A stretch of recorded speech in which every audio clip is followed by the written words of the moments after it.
Welcome, everyone. Bonjour, bienvenue à tous.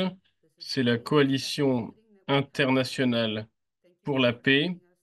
Merci de nous rejoindre. Merci de nous rejoindre après cette période de Noël.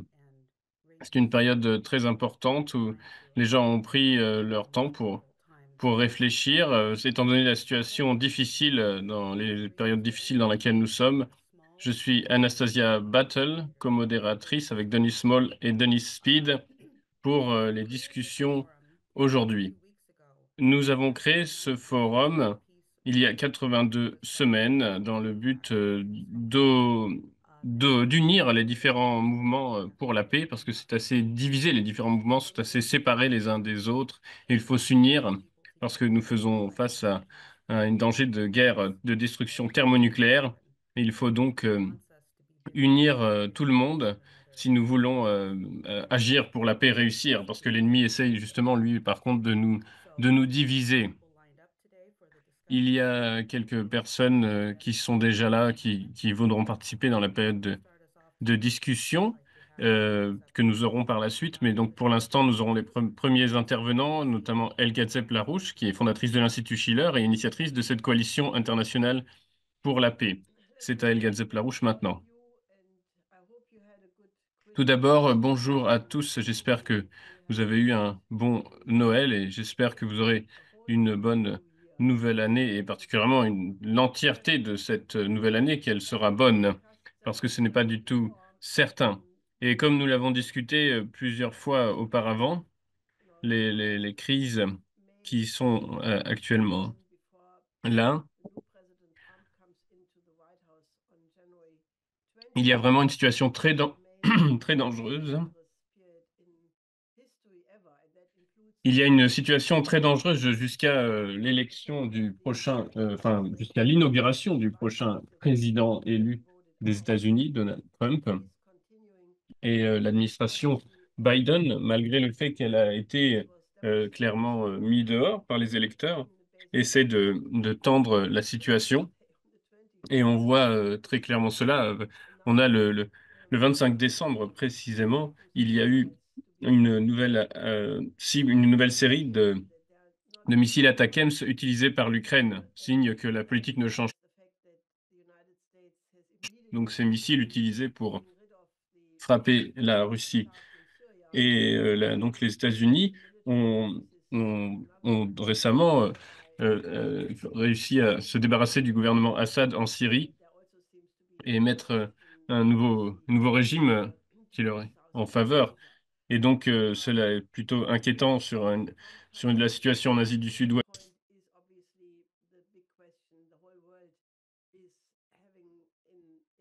Et donc, que va-t-il se passer d'ici l'inauguration du prochain président des États-Unis, Donald Trump? Sergei Lavrov, dans une conférence de presse récente, a dit qu'il y a des signaux encourageants quant au prochain président américain, mais il reste à voir si les signaux positifs seront confirmés par des faits.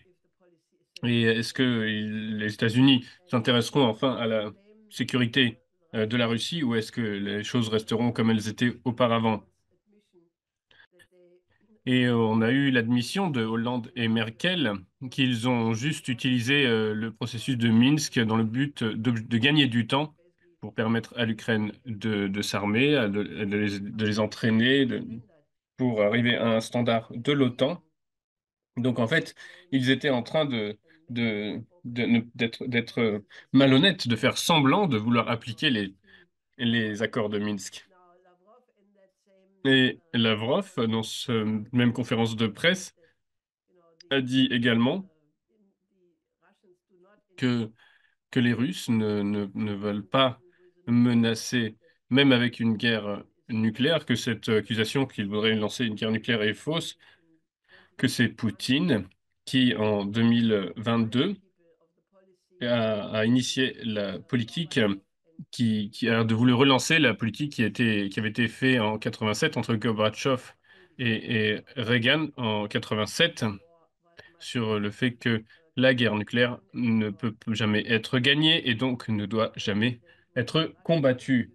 Et c'était une initiative russe qui a permis d'avoir une déclaration des 5 membres du Conseil de sécurité réitérant cette politique. Et on a eu le Premier ministre britannique Liz Truss qui, sans aucune hésitation, elle a dit que si elle était première ministre, elle, elle serait prête à utiliser le bouton nucléaire sans aucune hésitation. Cela montre l'état d'esprit. Et dans cette même conférence de presse, on a eu, sans nommer directement, mais il y a eu Thomas Buchanan qui a été cité dans sa conférence de presse, conférence du CAIS, où il avait dit que les États-Unis pensent que c'est leur privilège d'utiliser une frappe préemptive nucléaire s'ils pensent que leur hégémonie est menacée. Mais avec le, le fait en précisant qu'il faudrait que les États-Unis gardent suffisamment d'armes nucléaires pour pouvoir pour pouvoir toujours mener d'autres guerres ensuite après avoir mené une première guerre préemptive. Donc c'est vraiment quelque chose d'incroyable et de penser que les États-Unis pourraient survivre à une guerre nucléaire et continuer à diriger le monde. Et qu'ensuite, il pourrait y avoir une guerre nucléaire suivante à laquelle il pourrait également survivre. C'est vraiment incroyable. Ce n'est juste impossible. Ça n'arrivera jamais de cette façon-là, une guerre nucléaire. Et les États-Unis sont en haute alerte, étant donné que la situation en Ukraine est clairement perdue militairement. Mais en tout cas, les attaques sur le territoire russe continuent et les Russes essayent de mettre fin à cette guerre par des moyens militaires qui, naturellement, ce n'est pas beau. Mais étant donné que l'Occident ne, n'est pas engagé dans une diplomatie sérieuse, c'est devenu donc l'état d'esprit russe. Nous pouvons nous en lamenter, mais c'est la situation. Je pense que Trump, étant Trump, il a, euh, il a fait quelques annonces que on ne sait pas si c'est une blague ou si c'est censé être sérieux ou si c'est une tactique de Trump pour pour déstabiliser, mais en tout cas, il a déclaré qu'il voulait reprendre le canal de Panama, il pense que le Panama devrait être intégré aux États-Unis. Il veut acheter le Groenland et toutes ces remarques ont causé vraiment une réaction incroyable. Et le Groenland aussi, il a parlé du Groenland. Et donc le Groenland et le Canada aussi. Il a dit quelque chose, si j'ai bien compris, sur le Canada également. Ou le Panama. Et donc on dénonçait cela. Est-ce que c'est de l'humour de Trump ou est-ce que c'est une volonté de déstabilisation? Mais il faut voir ce qui va arriver. Trump a dit également qu'il veut mettre fin aux guerres et nous pouvons juste spéculer là-dessus, mais nous devons voir mais par rapport aux nominations dans l'administration Trump sont, sont très variées. Il y a des gens sur lesquels on peut s'attendre à des dynamiques positives, mais il y a des va-t-en-guerre également. Il y a des gens clairement anti-chinois. Et est-ce que Trump dirigera lui-même sa politique dans une bonne direction ou est-ce qu'il sera dirigé par ces gens-là? Il y a tout de même deux signes positifs. C'est le fait notamment que le fait que le Premier ministre des Affaires étrangères du Japon a visité la Chine récemment et qu'il y a eu des accords assez haut niveau. Le ministre des Affaires étrangères Wang Yi a donc signé pour une coopération très rapprochée très importante entre le Japon et la Chine, notamment le fait qu'ils allaient coopérer tous les deux pays dans la culture classique respective. Et voilà, et c'est ça qui fait espérer que peut-être on va empêcher cette politique de l'OTAN globale dans le Pacifique. Et également, une autre chose positive, c'est que le président Poutine a annoncé que suite à son meeting avec le Premier ministre Fico de Slovaquie, qui a participé au sommet de l'Union économique eurasiatique à Saint-Pétersbourg. Il a dit que Poutine est d'accord pour que la Slovaquie soit le lieu où pour parler de paix ait lieu, donc sur l'Ukraine. Donc c'est un signe positif qui montre qu'il y a une volonté de la Russie d'entrer dans des négociations, dans de telles négociations de paix. Et Fico a également dit de nombreuses fois qu'il voit la Slovaquie et avec la Hongrie, on peut dire, comme un pont potentiel entre la Russie et les pays de l'Europe de l'Ouest. Et c'est donc très prometteur. Mais si on regarde la situation au Moyen-Orient, vous voyez, nous avons eu des discussions avec des gens de la Coalition pour la paix et des gens de l'Institut Schiller hier et également aujourd'hui, où nous avons essayé de voir, de comprendre quelle est la situation. Parce que je trouve, au moins, moi, je trouve très confus, très difficile à comprendre. D'un côté, la façon dans laquelle le gouvernement syrien a été viré en 11 12 jours, c'était clairement une grande surprise pour beaucoup. Et ce qui a suivi après, Israël qui a annexé des grandes parties de la Palestine, des parties pardon, de la Syrie, au-delà du Golan même. Et la Turquie contrôle donc des parties toujours de la Syrie. Il y a toujours les États-Unis également au nord-est de la Syrie. Et la question, c'est quel sera le futur de la Syrie? Et les Israéliens continuent à bombarder le Yémen. Donc c'est une situation très volatile et le nouveau leadership du soi-disant HTS, les gens qui sont dans ce nouveau gouvernement syrien, ils ont tous été des membres fondateurs de Al-Nusra, Al-Qaïda, le, le nouveau chef du gouvernement Al-Shara qui était avant Al-Julani, qui s'appelait avant Al-Julani, et a eu 10 millions de dollars. Les États-Unis avaient mis 10 millions de dollars de rançon, enfin sur lui, oui, pas de rançon, mais ou qu'il donnerait à quiconque réussirait à l'arrêter. Et aujourd'hui, finalement, il est là à diriger la Syrie. Il y a entre la Russie, la Turquie, l'Iran, les États du Golfe, le Liban, ils ont d'une chose qui doit être évitée, c'est que la Syrie aille dans la direction de la Libye. Si vous vous souvenez, après les bombardements de la Libye en 2011 et l'assassinat de Kadhafi, le pays est complètement tombé dans guerre entre les différents groupes, avec une situation horrible d'État en faillite, d'État failli. Et si cela arrive en Syrie, ce sera une catastrophe pas uniquement pour le peuple syrien, mais également pour toute la région. Donc il semble que, de ce que Lavrov a dit également, la Russie ne, ne, ils ne veulent pas fermer les relations diplomatiques, ils continuent à parler. Avec le nouveau gouvernement, ils insistent que la Russie a des liens de longue date avec la Syrie, qu'il y a énormément de Syriens qui ont étudié en Syrie, en Russie. Il y a 5000 Syriens qui vivent en Russie, et que la Russie veut continuer avec le processus du Conseil de sécurité de l'ONU sur la Syrie et le processus d'Astana. Et il semble que les autres participants du processus d'Astana ont également exprimé qu'ils veulent essayer de se battre pour la stabilité. Et espérons que que le nouveau gouvernement sera sérieux dans la transformation, de créer une nouvelle forme de gouvernement. Il y a donc le nouveau chef du gouvernement, Al-Shara, qui s'appelle maintenant, quelqu'un l'a appelé comme étant un djihadiste libéral modéré, ironiquement. Et ce qui est très clair, c'est vraiment une poudrière. Il y a différentes factions, il y a différents groupes alliés à différentes forces.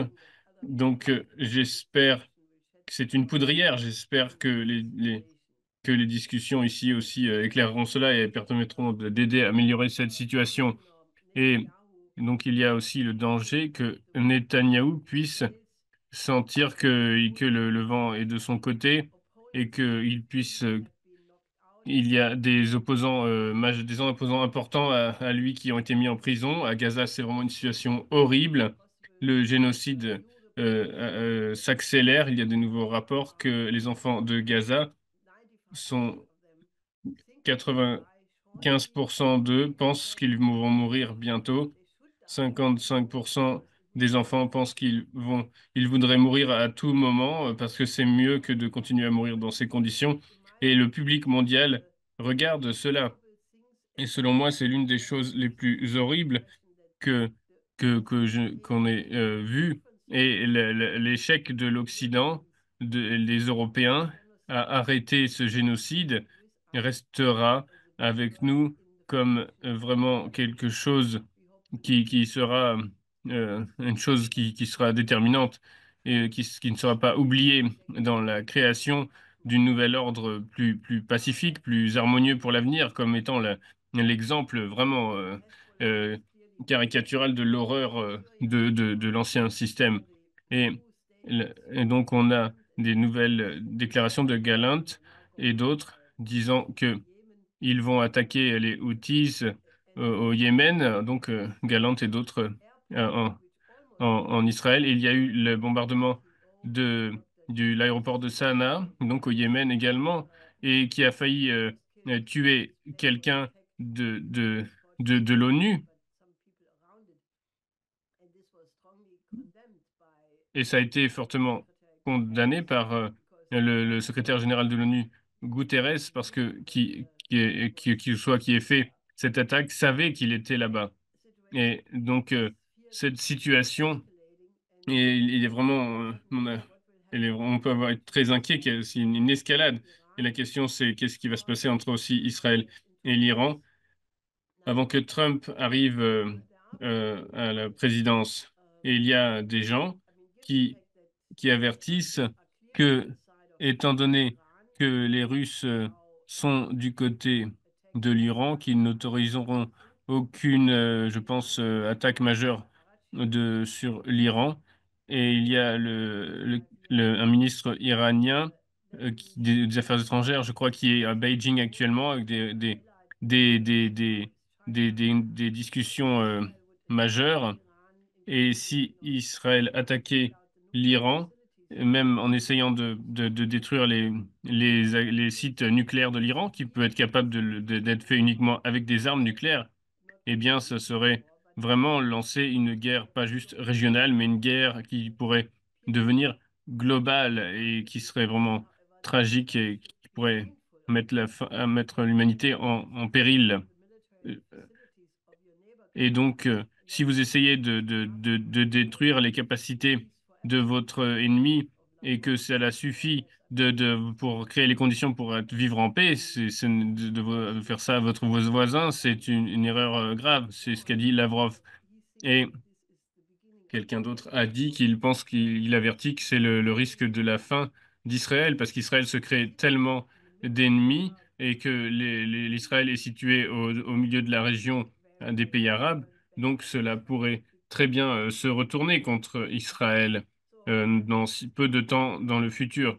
Et je décris juste donc cette situation vraiment explosive autour que ce soit de l'Ukraine et de l'Iran et cela ramène la question, je pense, du fait que, à part si nous allons vers un nouveau paradigme totalement nouveau, où nous arrêtons de penser en termes de géopolitique, parce que la géopolitique, c'est une maladie mentale, ça doit être éradiqué, et il faut remplacer cela par le respect de la souveraineté des pays, le respecter les intérêts de sécurité, nécessités de sécurité de chaque pays.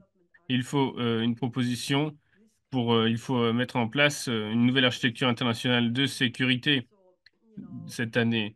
Et je pense que Trump lui-même, seulement en voulant mettre America Great Against, que l'Amérique soit grande de nouveau, sans s'intéresser s'il ne s'intéresse pas aux autres pays, parce que les autres pays doivent être grands eux-mêmes également. Et on va voir ce qui va se passer, mais en tout cas, le rôle de cette coalition internationale pour la paix, ça doit essayer d'augmenter nos efforts pour amener un nouveau paradigme, et nos efforts conjoints peuvent contribuer à cet objectif à court terme. Merci beaucoup, Elga, pour cela. Je vais mettre dans le chat un lien pour que les gens puissent voir le lien sur les 10 principes d'El Rouge pour une nouvelle architecture internationale de sécurité et de développement. C'est important pour voir qu'est-ce qui est nécessaire pour créer un monde où la sécurité de tous soit respectée. Et je vais mettre, moi, le programme dans le chat en français tout de suite. Nous avons maintenant notre grand ami Ray McGovern. Beaucoup de gens savent qui il est, mais si vous ne le savez pas, c'est un ancien analyste de la CIA. Il est cofondateur des euh, in- des, des Veterans Intelligence Professionals for Sanity, des vétérans du renseignement pour la retour à la raison. C'est quelqu'un qui fait des très bonnes interventions pour dénoncer les gens du système. Donc c'est maintenant à Ray McGovern de prendre la parole. C'est bon, nous l'entendons. Merci de m'avoir ici. Je dois dire que je participe avec grand plaisir et grande inquiétude à de la plupart des 82 sessions de la Coalition internationale pour la paix. Et je complimente Elga pour son introduction très, très bonne. Et c'est en fait ce que j'allais dire. Elle devrait vraiment briefer, elle devrait être celle qui briefe le nouveau président, comme je faisais auparavant pour les présidents précédents. Je vais commencer par quelque chose de nouveau. C'était juste hier que Poutine a révélé quelque chose que je ne savais pas. Je pense que personne ne le savait. Poutine et ses prédécesseurs, en tant que chef de la Russie, ne révèlent pas des discussions secrètes, particulièrement avec leur contrepartie américaine. Mais Poutine, là, a fait référence à ce qui s'est passé le 16 juin au début, dans les débuts de l'élection, de la présidence de Biden. Ils se sont rencontrés à Genève. Il y avait Tony Blinken et, et nous savions seulement que Biden avait dit à Poutine. Il avait dit, alors, Monsieur Poutine, nous savons que vous avez des problèmes, vous avez cette grande frontière avec la Chine et nous savons qu'il y a euh, que c'est une grande puissance militaire et économique. Et, mais nous comprenons, ça doit être très dur avec vous parce que ce sont un pays qui crée des complications pour vous. Mais en fait, ce n'était très loin de la réalité puisque la Russie et la Chine sont très, très proches, se sont énormément rapprochés comme jamais auparavant. Mais ces gens des Occidentaux ne comprennent pas et ils n'ont pas compris, ils ne comprendront toujours pas. C'est un changement tectonique dans les relations internationales de ce siècle. La Russie et la Chine sont ensemble et avec beaucoup d'alliés très proches.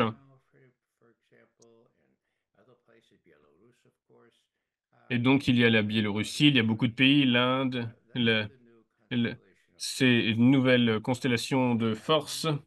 Biden et Blinken n'ont juste pas compris cela. Et qu'est-ce que Poutine a dit d'autre hier? Biden m'a dit à Genève le 16 juin 2021, Poutine dit ça, que Biden lui a dit, il voulait que je voulais décaler l'admission de la Russie dans l'OTAN parce que Kiev n'est pas prête. Poutine a dit que ce soit dans un an ou 10 ans, du point de vue de l'histoire,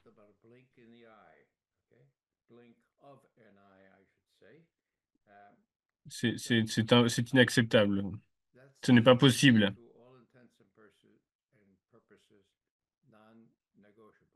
Ce n'est pas négociable. Que Biden voulait juste dire on pourrait décaler cela, décaler leur admission, mais qu'ils seraient tout de même à un moment donné dans l'OTAN. Et c'est de la raison pour laquelle c'est la raison de l'intervention militaire russe. Et souvenez-vous que ce que Stoltenberg a parlé au président, au Parlement européen, il y a plus d'un an, il a dit, vous savez, les Russes, ils disent, vous, nous ne voulons pas l'élargissement de l'OTAN. Nous ne voulons pas, ils ne veulent pas l'OTAN l'Ukraine dans l'OTAN, mais nous allons continuer. Et donc nous avons déjà élargi avec la Finlande euh, et d'autres pays, et vous n'avez pas envahi.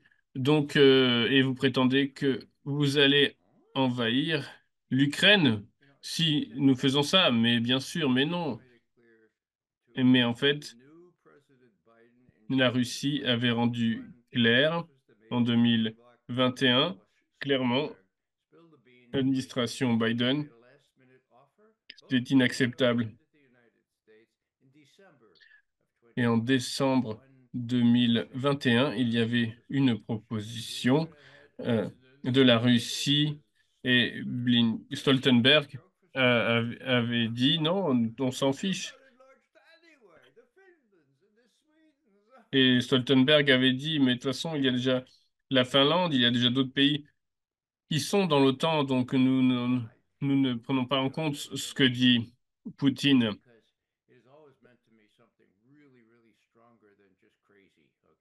Et donc, il y a un mot, Hanzin. Et j'ai regardé aujourd'hui, et j'étais curieux pour savoir si j'avais raison. Ça veut dire de la folie. Das ist doch heller Wahnsinn, c'est de l'allemand. C'est de la folie, de l'idiotie, de penser que les choses sont là alors qu'en fait elles ne sont pas là. On se berce d'illusions. Et donc l'Occident se berce d'illusions. Ça a toujours été là. Les Occidentaux, l'administration Biden et Blinken, etc. Toutes les Occidentaux se bercent d'illusions. Ce sont des sociopathes. Ces gens ne sont pas efficaces, ils n'ont aucune empathie, ils n'ont pas d'empathie, et avec il y a un génocide que mon gouvernement autorise en armant Israël et dans la Cisjordanie maintenant. Cela maintenant retourne à il y a 30 ans, par rapport à ce mot Vanzin, Madeleine Albright avait dit, nous devons être pas juste exceptionnels, nous devons être le pays indispensable dans le monde, le pays indispensable. Et je mentionne cela parce que Biden, dans différents discours l'année dernière, a fait référence de façon incroyable à ce que Madeleine Albright a dit. C'est, ce n'est pas ce n'est pas Wahnsinn, il dit encore le mot allemand. C'était il y a 30 ans. Madeleine Albright pouvait aussi dire, quand on lui a demandé, par un intervieweur lui a demandé à l'époque aussi, Madame secrétaire, euh, 500 000, 500 000 enfants de moins de 5 ans sont morts euh, à cause des sanctions que nous avons mis contre l'Irak. Est-ce que vous pensez que ça en valait la peine de ces sanctions? Et elle a dit oui, oui, nous pensons que ça le valait, voilà, ces sanctions valaient ces morts, ces valeurs étaient, voilà, donc aucun regret. Et donc nous avons des sociopathes, des gens qui se bercent d'illusions et qui sont des sociopathes. Donc voilà comment ils conduisent les relations étrangères. Et elle elle était allée voir Colin Powell en lui disant, Powell, nous avons la plus grande armée du monde, pourquoi est-ce qu'on ne l'utiliserait pas, tout simplement? C'est la mentalité, c'est une mentalité qui est dépassée. Et, et, et donc on a un syndrome qui est de dérangement dans ce pays. nous devons, ils veulent toujours garder le pouvoir.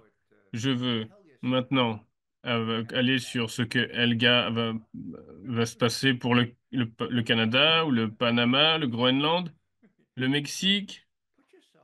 Est-ce que le Mexique aussi, quoi? Mettez-vous dans les, dans les bottes, dans les chaussures de Poutine. Les Russes, mettez-vous dans ces chaussures. Ce n'est pas juste de se bercer d'illusions, mais c'est l'imprédictibilité que Trump est imprévisible. C'est ce que les Russes détestent le plus, l'imprévisibilité. Dans ces prochaines quelques semaines, ils doivent, ils doivent être sur haute alerte. Ils ont leurs forces sur haute alerte. J'imagine que leurs forces nucléaires seront aussi en haute alerte, les forces russes, parce qu'on ne peut pas savoir ce que va faire Poutine, étant donné en plus ses déclarations. Il y a des raisons d'être en haute alerte. Est-ce qu'on va envoyer des F-16 ou est-ce qu'on va autoriser, continuer les attaques AIM à être lancées encore plus profondément dans le territoire russe? Quelle est la prochaine escalade? Quelle est- Et ensuite, on entend quelqu'un du commandement stratégique américain et, et qui dit, voilà, il faut être prêt à faire face à une guerre nucléaire. Et dans les prochaines semaines, je pense que nous n'avons pas, on- nous n'avons pas les choses ne sont pas prévisibles et on a le risque d'autoriser des choses encore plus graves pour l'Ukraine. Et donc, ils mettent en danger l'avenir du monde. Et sinon, quelles sont les choses positives? Je pense que Trump et Poutine peuvent se réunir sur, sur des termes acceptables pour les deux. Tout le monde ne veut pas forcément être d'accord. Il y a, il y a des problèmes avec Trump, mais voilà ce que peut promettre Poutine. Je ne vais pas frapper la Russie, je ne vais pas envahir les pays baltes, je ne vais même pas prendre le reste de l'Ukraine. C'est une grande concession que l'on peut faire aux Américains.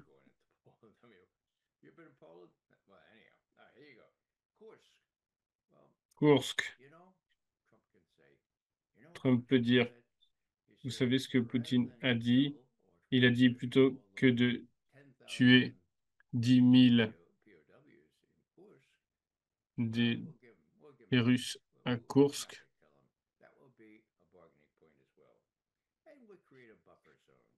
Nous allons créer une zone comme entre la Corée du Nord et la Corée du Sud. C'est ce que propose Poutine, Trump. Et 50 ans, il propose, je crois, d'attendre 50 ans et ils, ils peuvent avoir un deal sur, l'encan. Est-ce qu'on pourrait envisager, je crois, l'adhésion de l'Ukraine à l'OTAN, ou est-ce que pendant ce temps-là, on s'engage en tout cas à ce que ça n'ait pas lieu? Et dans cette période, il peut y avoir des évolutions très grandes dans tous les pays du monde. Il peut y avoir éventuellement des changements positifs, enfin, on peut espérer. Et donc, je vais finir. Je dirais juste un point. Nous, il y a maintenant 3 semaines, comme les Britanniques ont dit, et comme les Britanniques disent, voilà, il faut avancer.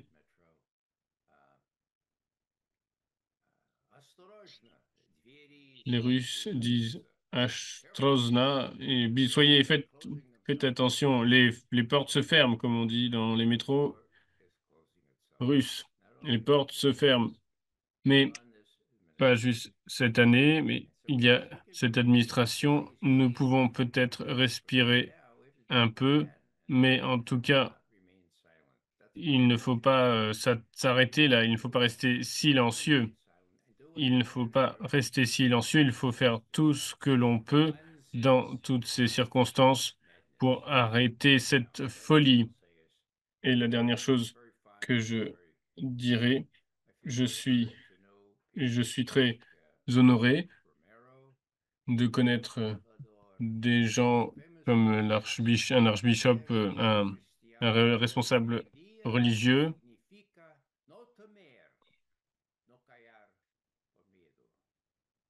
Donc il ne faut pas avoir peur, qu'il ne faut pas laisser tomber par peur. Il dit, il dit être un être humain, lui il dit être chrétien, mais on peut dire être un ne pas arrêter euh, par peur. Il ne faut pas arrêter par peur. Et donc voilà, il faut aller dans cette direction pour pour la nouvelle année. Merci beaucoup. Des gens ont été très actifs pendant cette période. Je sais que des gens ont fait des distributions de tracts pendant Noël devant des églises. Si vous avez des rapports pour parler de ce que vous avez pu faire, levez votre main pendant la période de discussion et dites ce que vous avez pu faire. Ça sera très utile. Merci beaucoup, Ray. Nous allons maintenant continuer avec Larry Johnson, qui est aussi un ami de Ray McGovern et de la Coalition internationale pour la paix. Il a été souvent avec nous ici. C'est un fonctionnaire de la CIA à la retraite et c'est également un cofondateur des Veterans Intelligence Professionals for Sanity, comme Ray McGovern. Et il dit souvent, ben allez, attrapez-moi et mettez-moi en ligne. Oui, je vais parler. Donc vraiment, il est une force importante avec qui travailler. Merci beaucoup, Larry. Merci et bonne année à tous. Je suis aussi un cofondateur des VIPS, des anciens du renseignement, les VIPS. Quelques commentaires à propos de la pagaille en Syrie. En dehors de la jubilation en Occident suite à la chute d'Assad, je pense que la réalité commence à pénétrer. Personne n'est en contrôle maintenant, mais le pays qui est le plus susceptible de contrôler la situation, c'est la Turquie. Erdogan n'est pas connu pour sa timidité ou son humilité. Sa vision le fait entrer, enfin, le fait collaborer avec Israël dans des alliances un peu bizarres. C'était même en 2000, à l'époque où l'administration Reagan a permis à l'Iran de fournir des missiles. Et ce même Iran reçoit des armes et fournit des armes à l'Iran suite aux otages. Et nous ne sommes pas en contrôle des groupes au pouvoir en Syrie actuellement. Mais Israël, la Turquie, les États-Unis se sont alliés en quelque sorte pour faire tomber Assad. Il est parti et Israël a ensuite s'est emparé de d'autres territoires. Et aux États-Unis, on voit en quelque sorte un remake de ce qui s'était passé dans le passé. On prend l'ancien chef de Daesh, un fanatique, un terroriste, qui est impliqué dans le terrorisme depuis 14-15 ans. Du coup, on le met en costume. Il a des cheveux, il a une barbe avant, et puis il commence à parler de la paix en disant, oh, il faut que tout le monde se réconcilie, on va tous s'entendre. Ça fait 2 semaines de cela. Et certains aux États-Unis disent, oh, mais rappelez-vous qu'on a mis 10 millions sur la tête de cette personne à l'époque. Et les autorités américaines disent maintenant, oh, oubliez cela, c'est notre ami aujourd'hui. Et le gouvernement, enfin ceux qui sont au pouvoir, c'est une collection bizarre de fanatiques, de forces qui se sont fait un outil de la Turquie et d'autres États du Golfe. Ils ne sont pas en mesure d'assurer que l'eau coule effectivement, que la poste soit livrée, que les magasins soient fournis en alimentation. Ce sont des combattants et pas des gouvernants. Et dans cette mesure, on ne peut pas éliminer le problème logistique. Les images que l'on voit sur les vidéos, sur Telegram maintenant, on voit qu'ils coupent des gorges, qui tuent des chrétiens. Et en réaction, les Alaouites s'arment, se battent et la guerre civile va se poursuivre. Le problème pour ATC, c'est qu'ils n'ont pas les forces, ils n'ont pas les forces armées pour faire face aux adversaires. Ils n'ont pas l'armée qu'avait Assad. La Turquie soutient l'armée syrienne. Les États-Unis soutiennent la SDF, les forces de défense syriennes. Il y a aussi du soutien pour les Kurdes. Et c'est comme un gros match de football, mais avec des armes, avec des munitions. Et la Turquie, les États-Unis vont entrer en combat là-dessus. Alors, quoi faire? Ce combat va se dérouler dans l'est de la Syrie et entre-temps, les réfugiés s'affluent vers la Turquie, vers la Jordanie, vers l'Irak, etc. Et puis, il y a Israël, et Israël se réjouit de tous les territoires dont il s'est emparé. La population israélienne n'est pas en croissance et n'a donc pas un surplus de personnes à recruter dans l'armée et à faire combattre. Même après 14 mois, ils n'ont pas réussi à vaincre le Hamas à Gaza. Et on dit un peu, c'est un peu la situation où la personne avec un seul œil est le vainqueur sur ceux qui sont aveugles.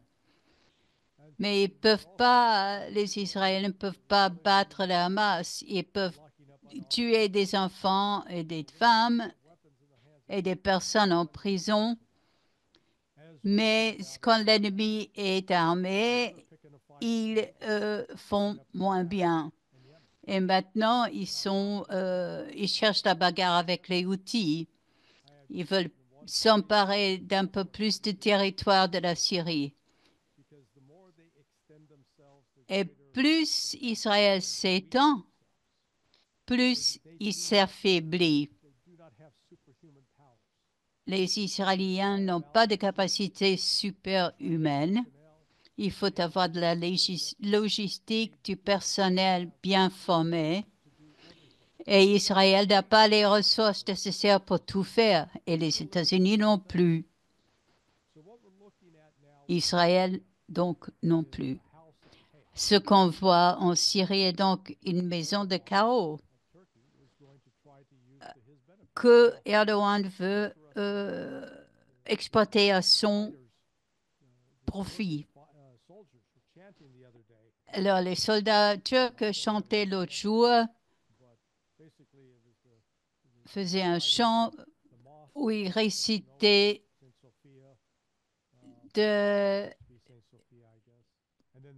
où ils parlaient des mosques à Constantinople, à Damas et à d'autres endroits. Donc les Turcs se rappellent qu'il y a 600 ans, ils étaient les maîtres de Jérusalem et ils ne veulent pas l'abandonner complètement, ils ne l'ont jamais fait.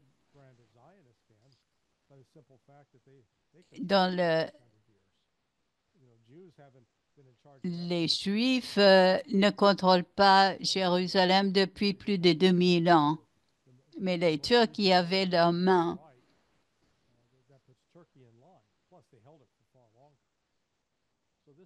Et si on veut dire que ceux qui ont le contrôle sur Jérusalem doivent continuer à régner, alors c'est la Turquie qui le contrôlait pendant bien plus longtemps qu'Israël.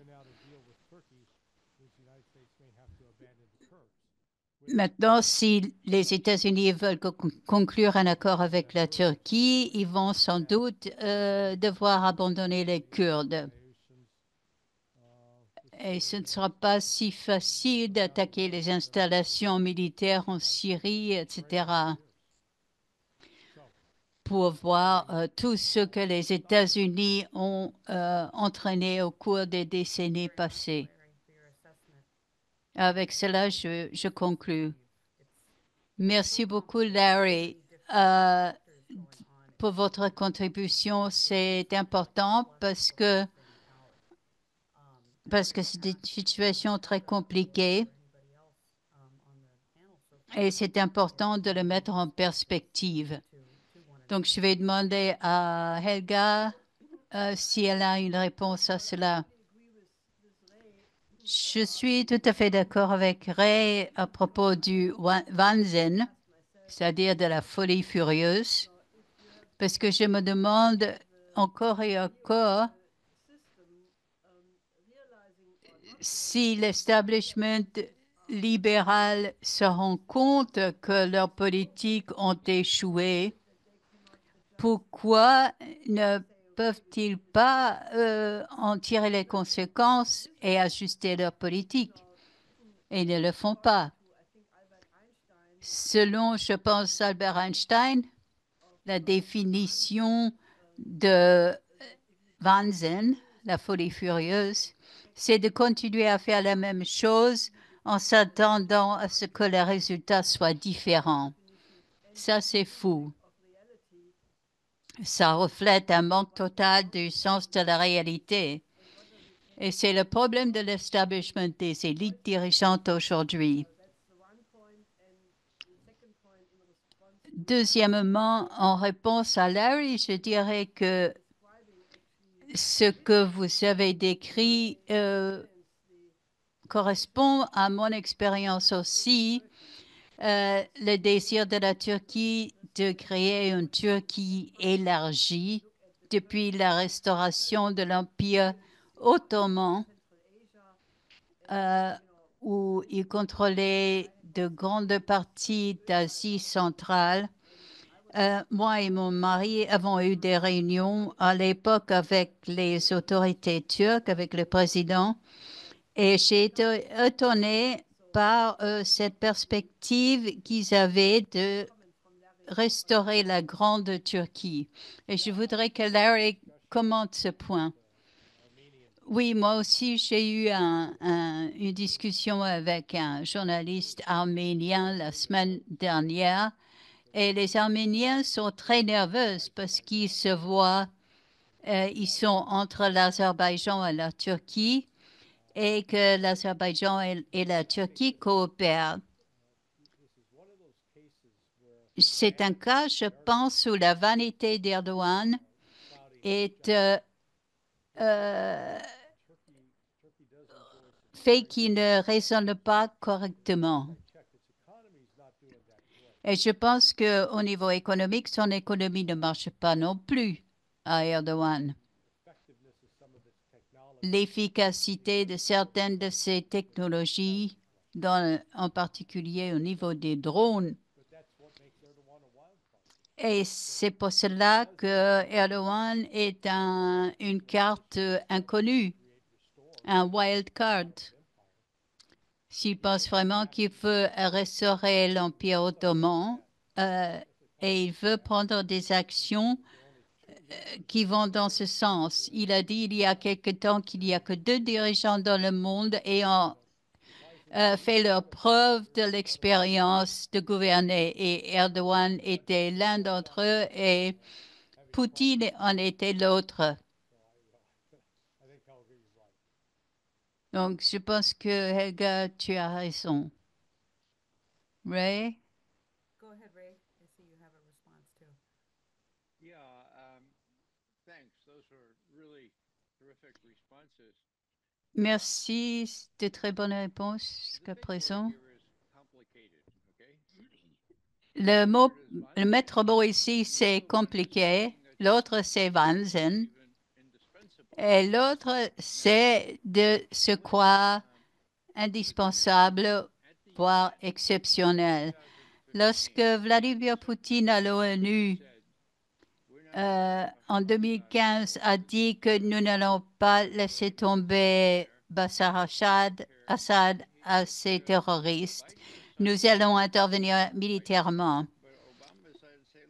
Il a donc attiré Obama pour lui dire que voilà, nous ne voulons pas être impliqués dans une guerre à propos de la Syrie. Alors, est-ce qu'on peut ensemble conclure un cessez-le-feu, travailler là-dessus? Lavrov et John Kerry à l'époque ont travaillé ensemble pendant 11 mois pour arriver à un cessez-le-feu acceptable qui n'a duré que 9 jours. Après quoi, les États-Unis ont visé des forces syriennes. Le Conseil atlantique, il y a 2 ans, a eu un commentaire là-dessus. J'ai été présent pendant cette réunion. Et Kerry a dit, John Kerry, je l'ai dit auparavant, mais ça jette de la lumière sur l'exceptionnalisme, sur le Wahnsinn et l'idée selon laquelle les États-Unis peuvent aligner la chose parce qu'ils sont un pays indispensable. Steve Commons dit, comment expliquer la chute de ce cessez-le-feu que vous avez formulé avec Lavrov? C'était le 29 septembre 2016. Donc, 1 an après la discussion de Poutine avec Obama. Sa réponse? La Syrie est aussi compliquée que tout ce que j'ai vu dans ma vie publique, dans le sens où il y a sans doute 6 guerres qui se mènent simultanément, Kurdes contre le Kurde, sunnites contre chiites, ceci contre Assad, etc. C'est une guerre civile sectaire, c'est compliqué, c'est tout à fait difficile de pouvoir aligner les forces, a dit Kerry. Clemens. Alors, pourquoi avez-vous pensé qu'un cessez-le-feu serait possible? Kerry répond, le silence. Puis, parce que nous sommes les États-Unis, parce que nous sommes indispensables, il suffit qu'on exprime notre volonté et nous pouvons aligner les forces nécessaires. Mais nous ne le pouvons plus. Et Netanyahu non plus. Ça peut dégénérer en confusion totale, comme Larry l'a dit, en Syrie.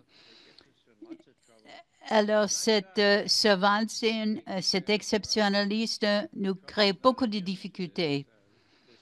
Trump, je pense que soutient aussi cette idée que les États-Unis peuvent simplement aligner les forces comme ils veulent.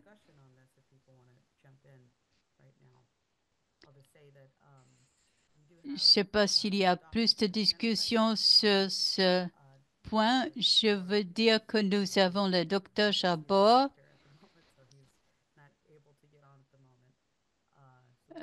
qui veut intervenir, mais c'est un médecin et pour l'instant, il ne peut pas nous joindre.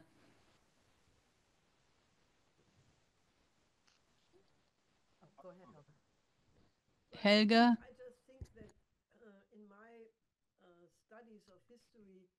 Dans mes études de l'histoire, je crois que l'idée selon laquelle il existe des personnes exceptionnelles, à chaque fois que les États-Unis, à chaque fois qu'un pays avait cette vision de soi, surtout en Allemagne, il y a 80 ans, l'idée selon laquelle il y a des personnes qui sont plus élues que d'autres, c'est une idée qu'il faut scandaliser et éliminer. Parce que c'est à partir de là qu'on a la géopolitique, des manipulations de toutes sortes. Donc, ce qu'il faut éliminer, c'est la géopolitique et l'idée du peuple élu, du peuple indispensable par rapport à d'autres. Parce qu'à chaque fois, chaque cas dans l'histoire a mené au désastre.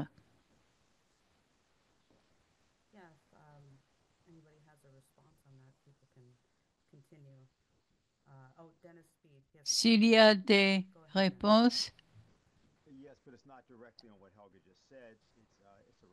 j'ai aussi une question, un rapport que j'ai reçu. Ray, tu voulais dire quelque chose ou dois-je continuer?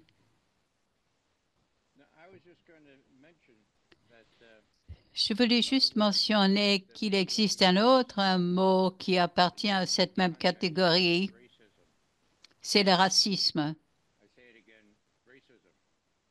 Le racisme, je le répète.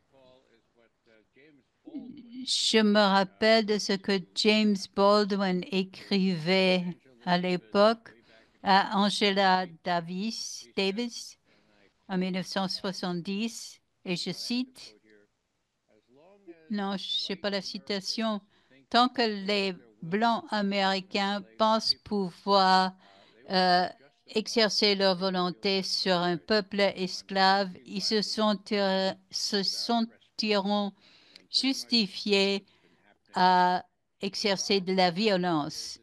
Et malheureusement, c'est ce qui se passe aujourd'hui. Cela se passe aujourd'hui dans un monde divisé en deux. Les BRICS représentent la plupart de la population et puis il y a l'Ouest tout blanc. Est-ce qu'il faut être blanc pour adhérer à l'OTAN? Je ne sais pas, mais la plupart le sont. Mais c'est une division un peu raciste, ce qui est odieux. Donc, le racisme appartient à cette catégorie à éliminer. Nous l'avons vu au Vietnam et en Allemagne nazie, bien sûr, aussi. Voilà ce que je voulais ajouter. J'ai une question que je voulais apporter à l'attention. Il y a quelques jours, il y avait Alexei Dostovitch, ancien conseiller de Zelensky, devenu critique de Zelensky, qui était en exil aux États-Unis pendant un temps, qui a appelé à des élections en Ukraine en mars 2024, etc. Il a donc accordé une interview à un podcast en Amérique qui est dans la mouvance de Trump. Il s'agit de Patrick Bet-Davis. Ça s'appelle Valuetainment. Dans la période juste avant les élections, c'était un des seuls à interviewer Trump. Alors, Dostovitch a dit à propos de Poutine, je vais le citer, puis je vais demander à quel point c'est significatif. C'est une discussion de 2 heures, mais on lui demande que pensez-vous de Vladimir Poutine? Que pensez-vous de ses actions dans le cadre de l'opération militaire spéciale? Et il a répondu, d'abord, je vais vous donner la réponse officielle. Poutine a pris, l'OTAN a pris des mesures contre la Russie. Puis il y avait la Crimée, il y avait l'activité dans le Donbass, etc. Ça, c'est la vision officielle de l'Ukraine. Ma version à moi, c'est de mon point de vue, Poutine, après avoir assisté à l'université de Leningrad et venant du monde du renseignement, c'est l'homme politique le plus orienté vers l'Ouest de tout. Rappelons, quand il est arrivé au pouvoir, il a accepté, il a offert de faire adhérer la Russie à l'OTAN, puis il a proposé des accords de désarmement. Poutine a même organisé la mise en place d'une base, d'une escale aérienne pour l'OTAN en 2012. Et c'est la personne aujourd'hui qui dit non à des bases américaines en Ukraine. Les États-Unis, pendant la guerre en Afghanistan, utilisaient des bases en Russie. Et il a fallu beaucoup de temps pour que les États-Unis changent de position. Et ce Dostovitch mentionne d'autres. Et continue, de mon point de vue, Poutine est un dirigeant qui a essayé de faire de la Russie un État non idéologique, mais il avait des difficultés avec des personnes qui avaient une infrastructure douce, c'est-à-dire les ONG qui opéraient au niveau de l'idéologie, de l'éducation, etc. Poutine avait eu des expériences traumatisantes à Pétersbourg lorsqu'il était maire, mais il faut voir la révolution en 2002 lorsque Kuchma a décidé d'adhérer à l'OTAN, puis regarder la Géorgie, regarder le premier Maïdan, la révolution orange, puis en 2007, le discours fameux de Poutine à Munich. Il a fallu 7 ans pour qu'il arrive au point de reconnaître que la Russie était l'ennemi de l'OTAN. Et donc,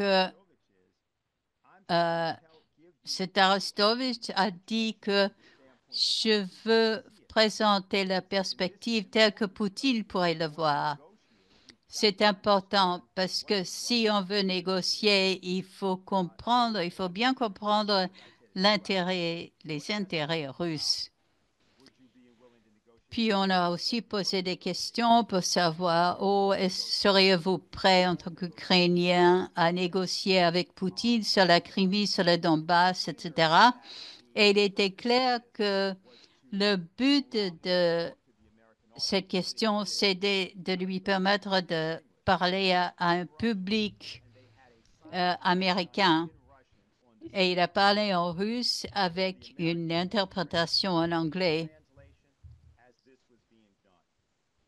Et il était en traduction. Oui, oui, oui. Il y a 4 jours environ, il y a peut-être eu des centaines de milliers de visionnements. Alors, je voulais vous demander ce que vous pensez de cette intervention et de cette perspective des choses. Je pense que cette interview ou ces déclarations, ces propos sont en cohésion avec ce que j'ai pu observer au cours des années.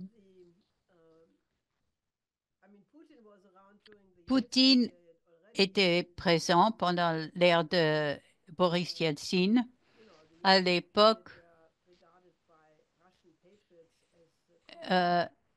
et cette ère était considérée par les patriotes russes comme un assaut contre leur pays.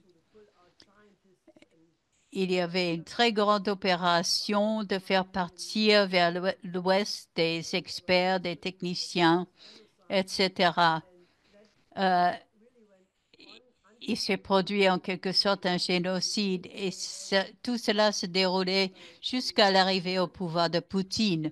Au départ, il avait bien du mal à renverser ce processus.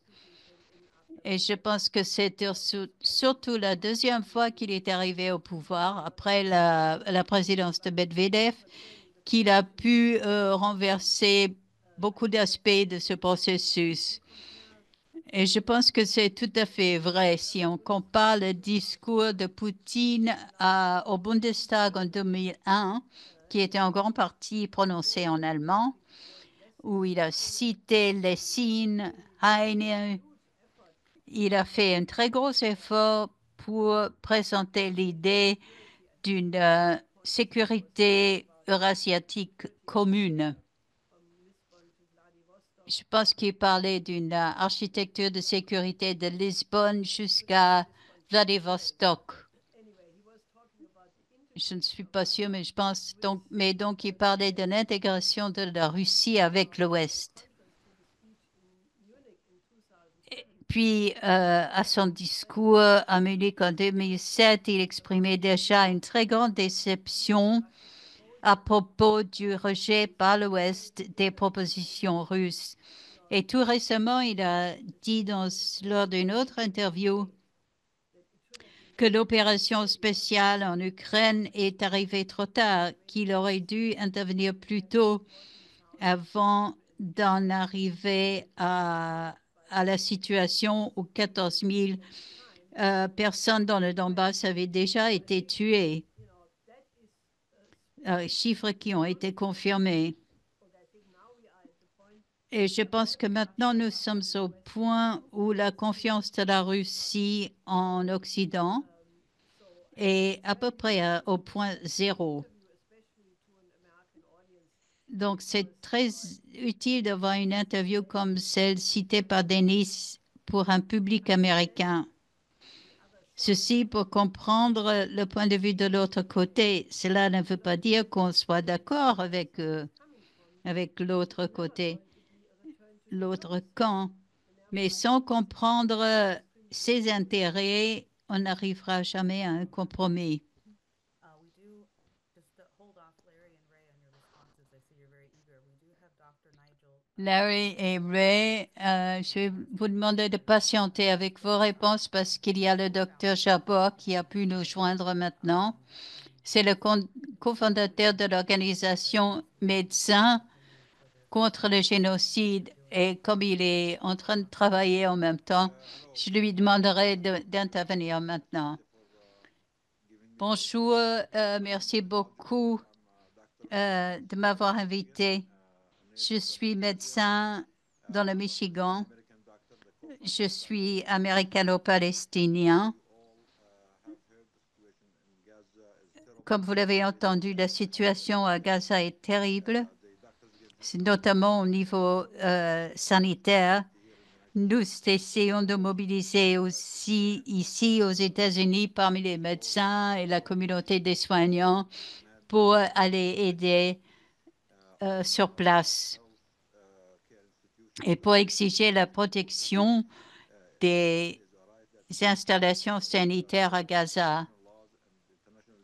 Parce que ce qui se passe là-bas est contraire au droit international et à toutes les lois internationales.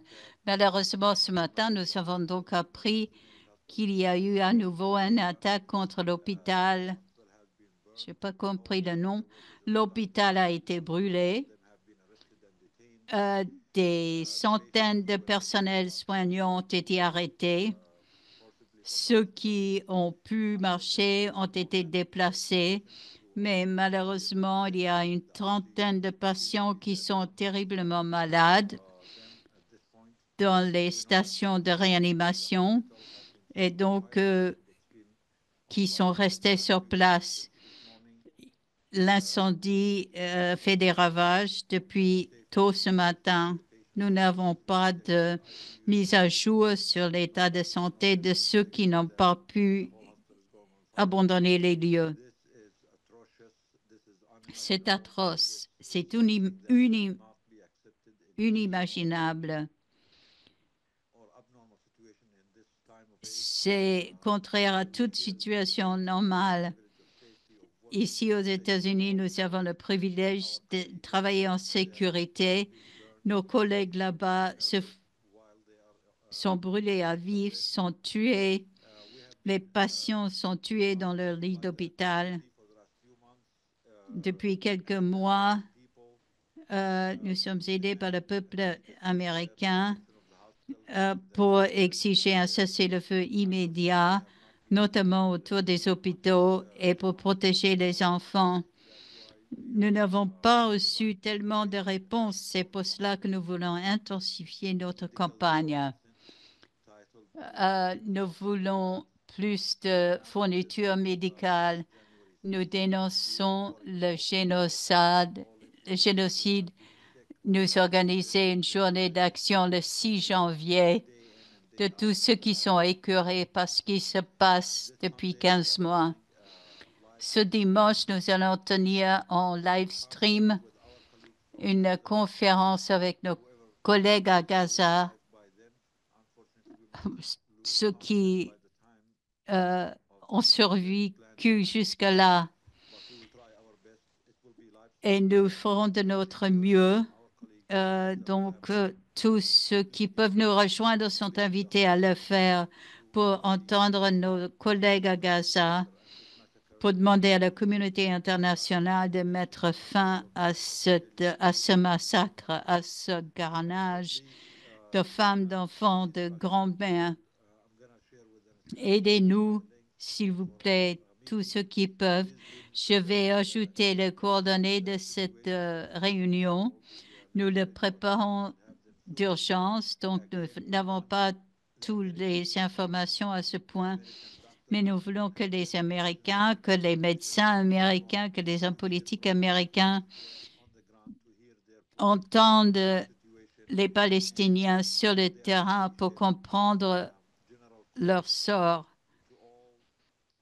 et pour entendre leur appel à venir intervenir, à tout faire pour les aider à sauver ce qui peut être encore sauvé.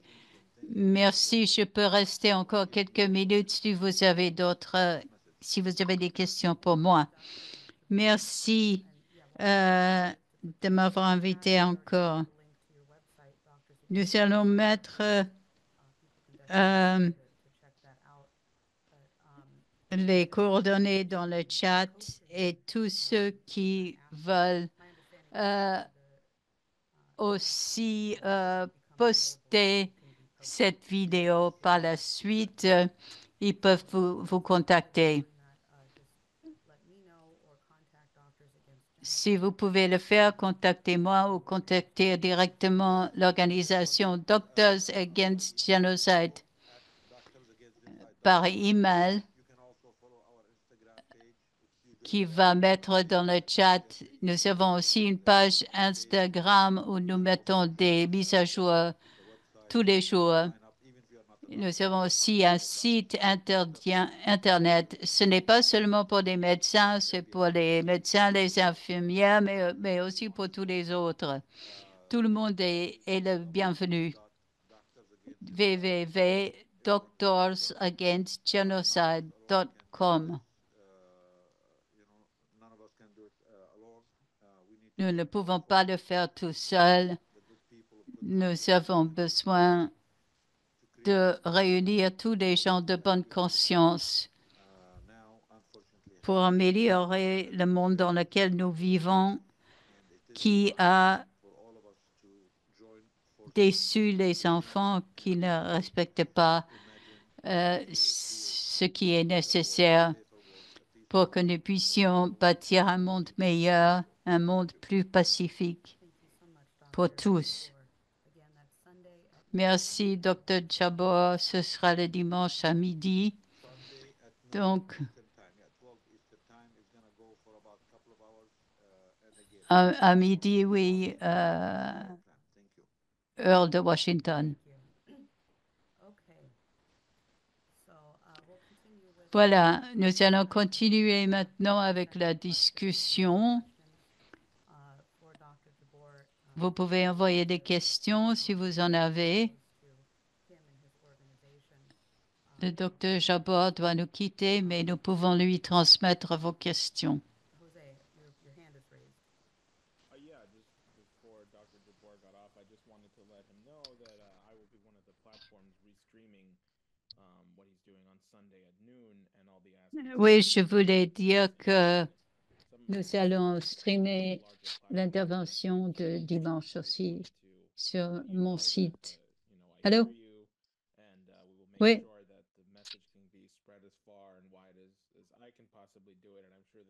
Je vais contribuer à Donc, propager je vais ce faire cela message. et je pense que d'autres qui sont en train de nous écouter aujourd'hui peuvent aussi le faire. Merci, José, pour votre solidarité, pour votre volonté de faire cela. Nous sommes tous sur le même bateau et nous apprécions vraiment ce que vous avez fait depuis longtemps. Et Ray McGovern voulait dire quelque chose. Je veux vous remercier, docteur, exprimer la solidarité avec vous. Et je voudrais juste mentionner que pour les chrétiens, demain, c'est un jour, le jour des innocents, selon le Nouveau Testament, des enfants qui tués. Et je voulais dire que il n'y a pas de comparaison avec le nombre de bébés et de jeunes enfants qui ont été tués par les Israéliens et pour dire le gouvernement américain, merci pour votre persistance. Je vous admire et je vous remercie grandement. Merci, Ray. C'est vraiment très apprécié. Merci pour nous rappeler de cela. Comme, comme chrétiens, nous devrions tous nous rappeler que la Palestine est la terre de Jésus et nous ne devrions pas accepter que de fêter Noël et en même temps accepter que des gens soient tués à Bethléem, à Nazareth, là où, où Jésus euh, a été, donc notamment là où il est né. Donc nous ne devons pas accepter cette violence, ce manque de paix, cette destruction, ce qui est fait avec en notre nom, avec nos taxes, ce avec quoi nous ne sommes pas d'accord. Nous ne pouvons pas consentir à cela et c'est notre système corrompu, nos leaders corrompus qui abusent de leur pouvoir et qui mettent le peuple américain du mauvais côté de l'histoire. Et en tant qu'Américains, en tant que Américains fiers, en tant que patriotes américains, nous devons refuser de faire partie de cela. Nous devons refuser que notre nom, nos noms, que notre pays, que nos réputations soient mis avec cela. Juste parce que nos leaders sont corrompus, qu'ils sont pris par des intérêts, par des lobbies et qu'ils font cela uniquement pour le capital politique, pour leur survie politique. Nous n'avons pas signé pour cela, nous ne les avons pas élus pour faire cela.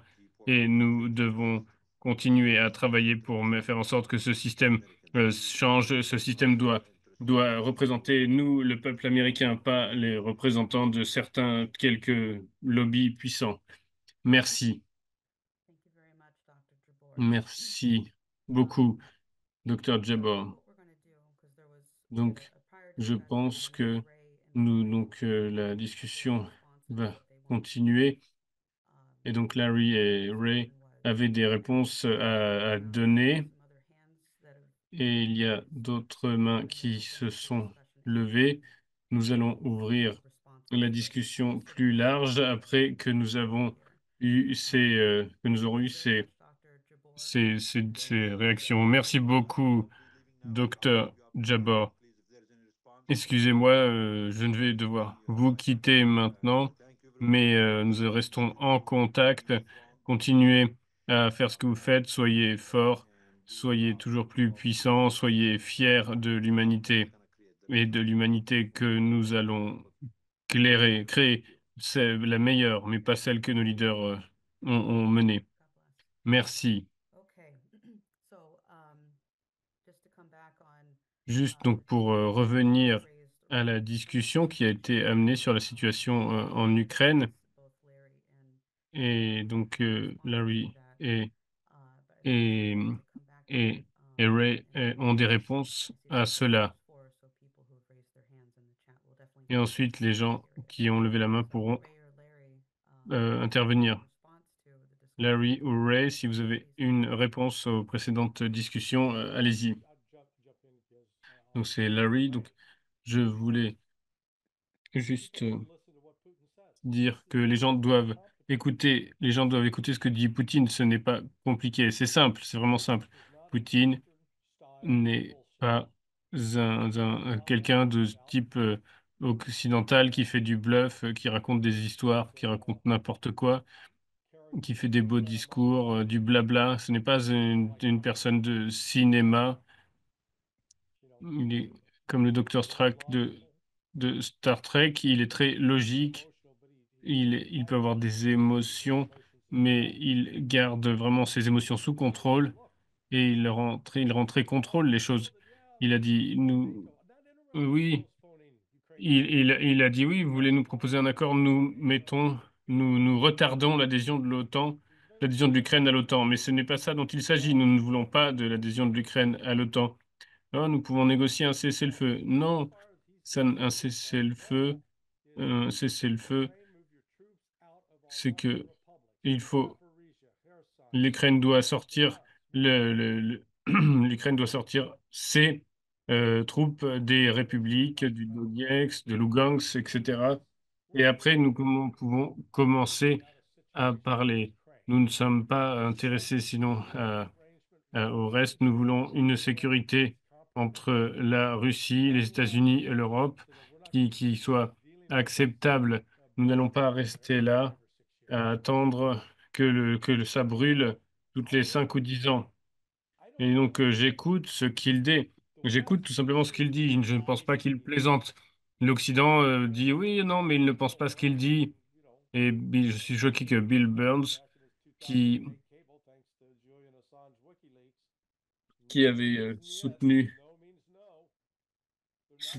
Julian Assange, non, dit non, non, ça veut dire non, niet, c'est niet. Non, non, l'OTAN, l'Ukraine ne doit pas rejoindre l'Ukraine.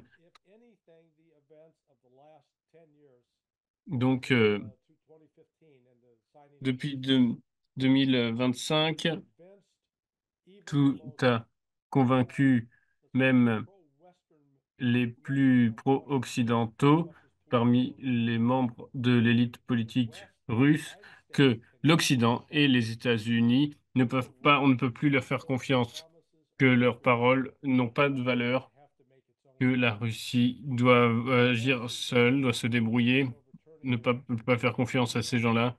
Il y a eu l'élection en Roumanie, où ils essayent de voler l'élection, ils font une révolution de couleur, tentative de révolution de couleur en Géorgie, il y a la situation en Syrie, il y a, ils essayent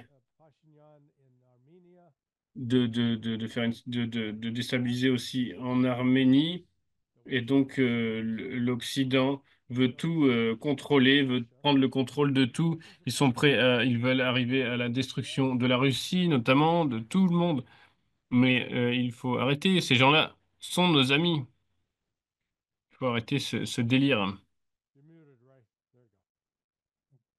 Well, Larry, I agree with everything. Larry, c'est Ray maintenant. Larry, je suis d'accord avec ce que tu as dit. Call me Je, Mr. Midi. Call il me faut m'appeler Monsieur Mehdi. too optimistic, but if you look ahead a few Je years, suis assez what is optimiste si on regarde il y a quelques années dans l'administration Trump. going to look like? À quoi va ressembler l'OTAN? It L'OTAN proves s'effondre. itself to be a paper tiger. C'est un tigre en papier. Disagreeing with Et what maintenant, NATO means and what it says. qu'est-ce qu'il y a des désaccords sur ce que veut dire l'OTAN? Everybody's supposed to vote for these things. Il y a une unanimité aujourd'hui dans l'OTAN. Tout le monde doit être d'accord pour voter quelque chose. Et s'il change ça, ça sera, ça sera terrible. Et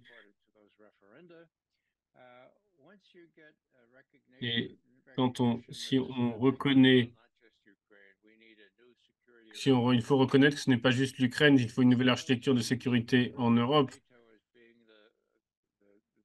Le fait que l'Ukraine devienne membre de l'OTAN, ce n'est pas la seule chose. Mais l'OTAN va s'écrouler dans les temps prochains. Je voudrais juste dire une chose plus importante ici. La raison pour laquelle je peux voir beaucoup d'espoir par rapport à Trump, c'est ce qu'il a déjà dit.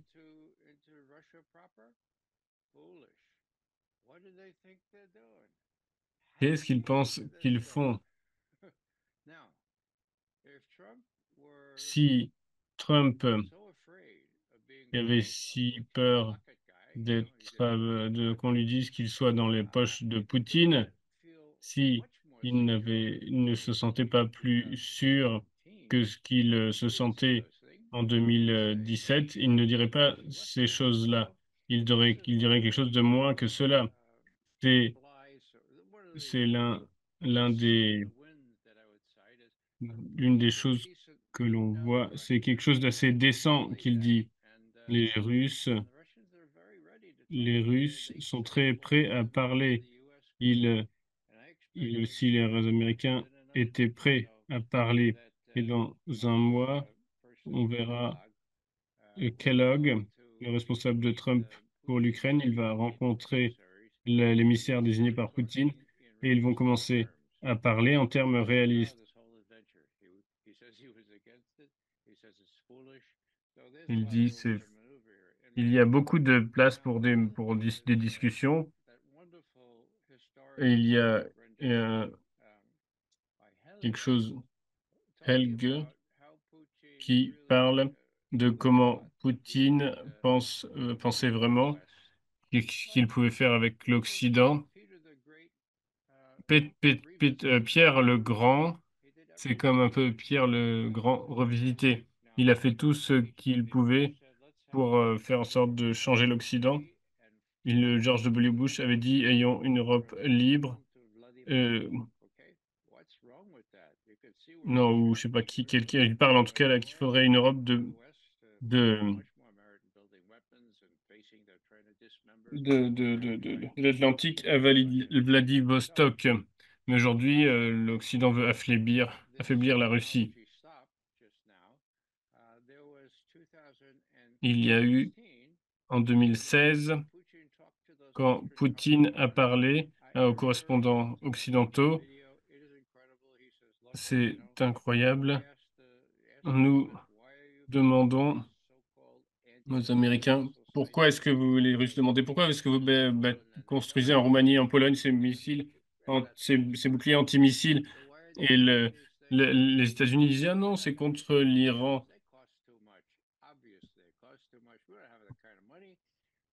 Les boucliers antimissiles, ils coûtent trop cher. 2016, les Russes n'allaient pas faire juste la même chose de l'autre côté. Poutine a fait un discours de la nation. Tous ces systèmes développés, il les montre. Il les montre. Il y a Et donc, il a montré tous les missiles que la Russie a maintenant avait. Et maintenant, on a 2024 le missile Oreshnik. Nous avons une arme qui a le pouvoir la puissance d'une arme nucléaire sans radiation nucléaire, puisqu'elle n'est pas nucléaire. Et il dit maintenant, est-ce que vous allez écouter? Qu'est-ce que vous allez faire? Voilà. Il y a, trouvons un endroit à Kiev et mettez toutes vos armes les plus chères, tous vos missiles. Et donc ensuite, nous allons tirer un Oreshnik pour détruire tout cela. Est-ce que vous pourrez défendre vos armements? Mais non, parce que ça va 11 fois la vitesse de la lumière. Ça a été vu à Dniepropetrovsk. Et je dis que Poutine a une longue tradition, a une longue de parler, vraiment, de montrer les choses. Et il faut écouter cette personne qui a permis de redresser son pays par rapport à ce qu'il était dans les années 90. Et comme Larry l'a dit, vous voulez apprendre une autre leçon. Et donc, il y a ces missiles Orishnik. On va les utiliser contre les Occidentaux. Vous ne pourrez pas vous défendre. Et Poutine, donc, a regardé ces Wahnsinnig, ces personnes folles. Biden, Sullivan et Blinken sont dans l'escalade. Et donc la suite, c'est nucléaire. Rien de plus. Et ils disent ils disent, voilà, les Ukrainiens n'ont pas assez de personnes, en fait, même pour utiliser ces armes occidentales. Et il y a un président qui dort, Biden, qui ne contrôle rien. Et les Américains disent, ah, on peut utiliser nos mini-nukes, nos mini-armes nucléaires.